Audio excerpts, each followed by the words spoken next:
আপনি মৃণাল সেন? দুই বাংলার দর্শক নন্দিত অভিনেতা চঞ্চল চৌধুরী প্রথমবার ভারতীয় পরিচালক সজিত মুখার্জির পরিচালনায় পদাতিক সিনেমায় তিনি মৃণাল সেনের চরিত্রে অভিনয় করেছেন। অবশেষে চূড়ান্ত হয়েছে পদাতিক সিনেমার মুক্তির তারিখ।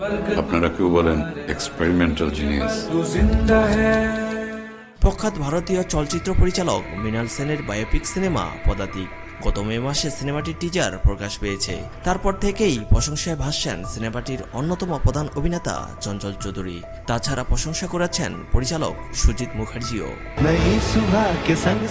চঞ্চল চৌধুরী বলেন, মৃণাল সেনের মতো বিখ্যাত মানুষের চরিত্রে অভিনয় করা আমার জন্য বড় বিষয়।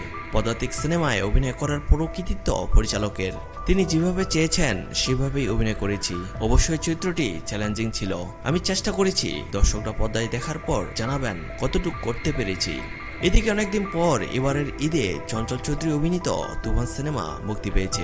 তিনি সাকিব খানের সঙ্গে প্রথমবার অভিনয় করেছেন। ঢাকা সহ সারা দেশে রেকর্ড সংখ্যক হলে তুফান মুক্তি পেয়েছে। যুক্তরাষ্ট্র তুফান মুক্তি পেয়েছে, সেখানেও ভালো চলছে। চঞ্চল চৌধুরী বলেন, পদাতিক নিয়ে অনেক স্বপ্ন আমার। প্রত্যাশা করছি পদাতিক দর্শকদের স্পর্শ করবে। এখন দেখার বিষয় তুফানের মতো পদাতিক কতটা হিট হতে পারে। এখন এই পর্যন্তই। নিত্য নতুন নিউজ পেতে চ্যানেলটি সাবস্ক্রাইব করার অনুরোধ দিল। ধন্যবাদ।